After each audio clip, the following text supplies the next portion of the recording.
अस्सलाम वालेकुम। आप उसामा गाजी यूट्यूब चैनल देख रहे हैं। अमेरिका की तरफ से अपने करीबी इत्तेहादी सऊदी अरब की फ़ौजी इमदाद क्या बंद की गई। सऊदी अरब से अपना दिफा नहीं हो पा रहा, बहुत मुश्किलात का शिकार हो गया सऊदी अरब, और नज़र आ रहा है कि अब सऊदी अरब बहुत बड़ी मुश्किल में है, क्योंकि ब्रेकिंग न्यूज़ आ रही है कि सऊदी अरब पर हमला हुआ है और माजी में इस तरह का हमला नहीं हुआ।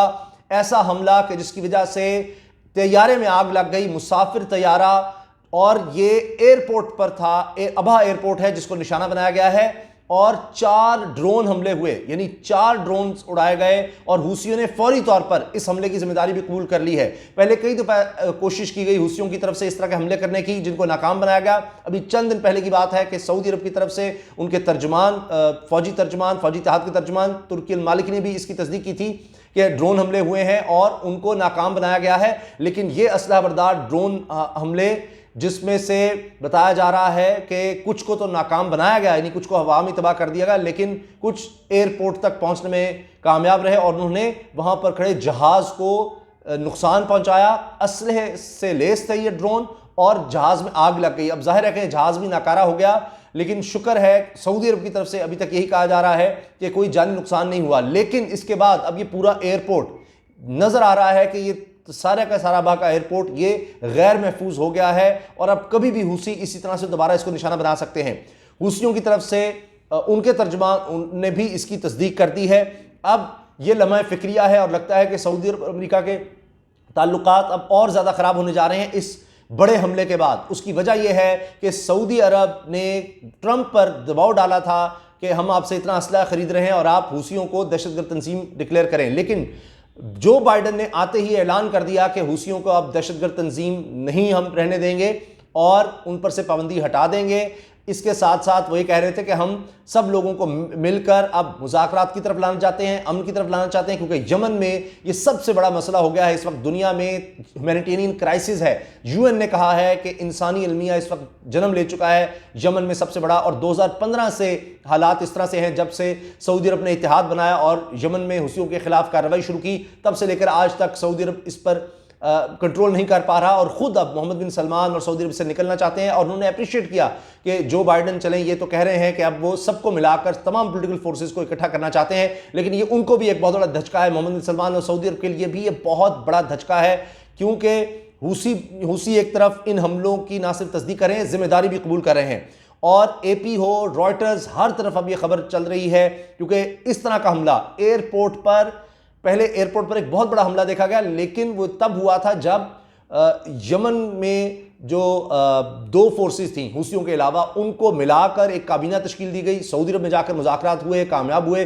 24 रुकनी वो काबीना थी। जब वो लोग पहुंचे थे यमन में एयरपोर्ट पर, तो वहां पर बहुत बड़ा हमला हुआ था, कई धमाके हुए थे, लेकिन वो यमन में था और वो यमन की हुकूमत पर हमला था। लेकिन ये हो चुका है, पहले भी इस तरह के ड्रोन हमले कोशिश की है हुसियों ने करने की, लेकिन इस तरह मुसाफिर तैयारे को इस तरह से पहले निशाना बनाने में वो कामयाब नहीं हुए थे कि जिसमें अब हो गए हैं। और लिहाजा लग रहा है कि उनके असलहे में, उनकी सलाहियत और उनकी ताकत में इजाफा हो रहा है, जो कि बहुत ज़्यादा सऊदी अरब के लिए ख़तरनाक है।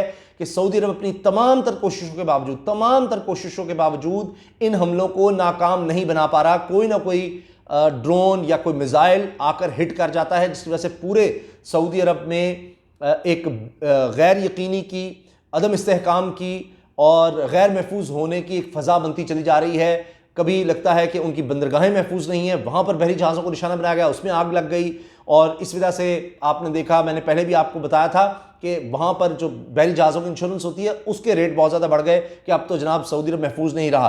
तो सऊदी अरब के लिए इस वक्त बहुत ज़्यादा मुश्किलात हैं, माशी तौर पर मुश्किलात तो हैं ही, लेकिन अब ये हमले तेज़ हो रहे हैं। एक तो तेज़ हो रहे हैं, तवातुर से हो रहे हैं, मुसलसल हो रहे हैं। पहले हफ्ते में कोई एक आधा हमला इस तरह का होता था, उसको नाकाम बना दिया था। अब तो हफ्ते में हर दूसरे दिन इस तरह के हमले सामने आ रहे हैं। और अब ये हमला, इसके बारे में तफसील आ रही है कि यमन के हुसी बागियों के हमले में जुनूब मगरबी सऊदी अरब में एक हवाई अड्डे को निशाना बनाया गया है, जिसके नतीजे में मुसाफिर तैयारे को नुकसान पहुंचा है। और गैर मुल्की खबरसां इदारा है एपी, इसके अलावा मैंने भी रॉयटर्स देखा, दीगर सब लोग इसको कवर कर रहे हैं, क्योंकि ये खित्ते में अब सूरत हाल मजीद बिगड़ गई है और अब सऊदी अरब फिर बदला लेने की कोशिश करेगा। जबकि हुसी ने ये इल्ज़ाम लगाया है कि चूंकि हम पर हमले हुए और वहाँ शहरियों का भी ख्याल नहीं रखा जाता, इसके बदले में हमने ये किया है। और सऊदी अरब के सरकारी टीवी के हवाले से बताया गया है कि हूसी बागी के हमले से तैयारे में आग लग गई है और सऊदी अरब का सरकारी टीवी अब इस चीज़ की तस्दीक कर रहा है। अब हमले में कहा जा रहा है, अब तक इतलाती हैं कि कोई जानी नुकसान नहीं हुआ, और सऊदी अरब फिर यही कह रहा है कि जी ईरान के हामी हूसी बागियों ने हमले के फौरन बाद ही जिम्मेदारी कबूल कर ली है। और अब तो बयान सामने आ गया है, इंटरनेशनल मीडिया भी इसको कवर कर रहा है कि हूसी बागियों के फौजी तर्जमान याहिया सारिया ने इस बात पर जोर दिया कि हूसी अबा हवाई अड्डे को फौजी नहीं बल्कि शहरी समझते हैं।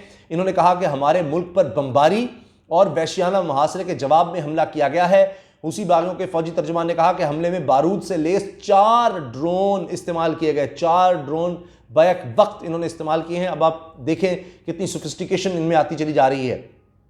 और यमन में लड़ने वाले सऊदी अरब के ज़ेर क़यादत फौजी इत्तेहाद के तर्जमान कर्नल तुर्की अल मालिकी ने कहा है कि फोर्सेस ने हूसी बागियों के 2 ड्रोन मार गिराए थे, 2 ड्रोन्स को मार गिराया था, लेकिन इसका मतलब है कि 4 में से 2 आगे एयरपोर्ट तक पहुंच गए। इसके अलावा उन्होंने कहा है कि इस हमले को की वजह से शहरियों को निशाना बनाने की मुनज़्ज़म और जानबूझकर की जाने वाली कोशिश है ये, और उसकी वो मजम्मत करते हैं। इसके अलावा उन्होंने कहा कि अबा हवाई अड्डे को निशाना बनाने की कोशिश एक जंगी जुर्म है, अब वो इसको जंगी जुर्म करार दे रहे हैं।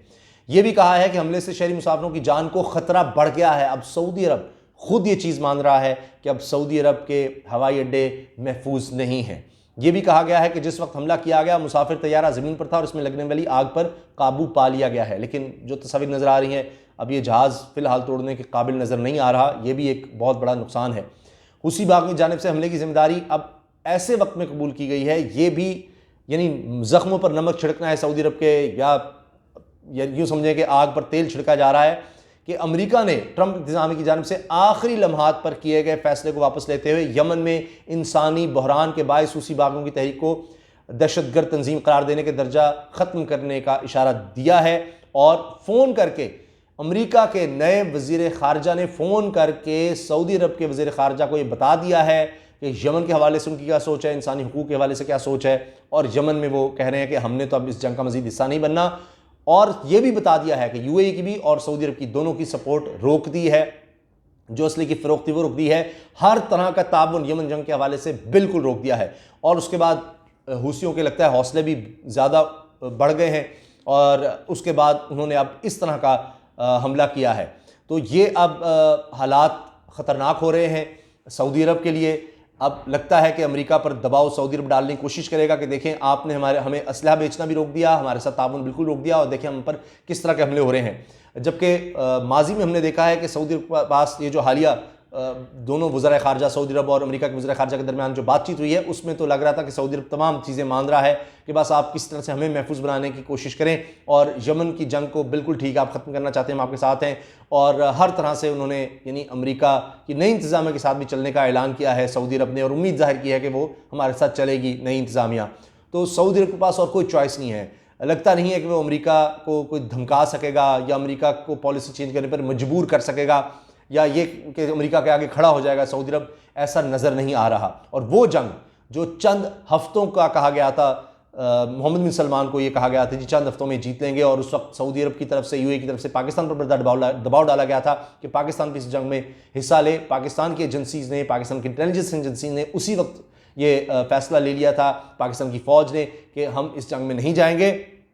पाकिस्तान ने फैसला किया था इस जंग में हम शामिल नहीं होंगे, और ज़ाहिर है कि उस वक्त ये रिपोर्ट्स थी कि इतना आसान नहीं है कि ये जंग आप चंद दिनों में ख़त्म कर लेंगे, यमन पर हुसियों पर हमला करके उसके बाद मामला ख़त्म हो जाएगा। और वही हुआ कि जो चंद हफ्तों या 5 दिन का कहा गया था वो तो 5 साल हो गए हैं, और अब सऊदी अरब से निकलना चाहता है लेकिन निकल नहीं पा रहा। अब देखना ये है कि किस तरह से अमेरिका कोशिश करता है दीगर ममालिक को मिलाकर कि वो इन हमलों को कंट्रोल कर सकें, या ये कि वहाँ पर अमन ला सकें। दूसरी तरफ सऊदी अरब तो यहाँ तक चला गया था कि कतर पर भी इल्ज़ाम लगा दिया था कि दहशतगर्दों की सपोर्ट कर रहा है कतर, और उससे भी ताल्लुकात ख़त्म कर लिए थे। 3 साढ़े 3 साल वो मामला भी चलता रहा, और आखिरकार फिर कतर से ही ताल्लुकात बहाल करने पड़े। तो सऊदी अरब को पीछे हटना पड़ रहा है, मुसलसल पीछे हटना पड़ रहा है, मगर उसको समझ नहीं आ रही। वो अपनी पूरी ताकत लगा चुका है, पूरी ताकत अपने इत्तेहादियों के साथ मिलकर पूरी ताकत लगा चुका है। बहुत से हमले किए उसने हुसियों पर, लेकिन वो इन हमलों को रोक नहीं पा रहा। और यकीनन अब सऊदी हुकूमत ये इल्ज़ाम अमेरिका को भी देगी कि आपने हमारी सपोर्ट बंद करके अच्छा नहीं किया। और अगर आप देखें कि जब से सऊदी अरब और पाकिस्तान के ताल्लुकात में कुछ हमने देखा था कि गड़बड़ हुई, तब से लेकर आज तक आप देख लीजिए कि सऊदी अरब ने मुश्किलात बढ़ती जा रही हैं। सऊदी अरब के लिए मुश्किलात उस दिन से लेकर आज तक बढ़ती चली जा रही हैं। तो ये भी एक बड़ा वाज़ेह सबूत है कि सऊदी अरब को अब भी पाकिस्तान की बहुत ज़्यादा ज़रूरत है। इजाज़त दीजिए, अल्लाह हाफ़िज़। पाकिस्तान जिंदाबाद।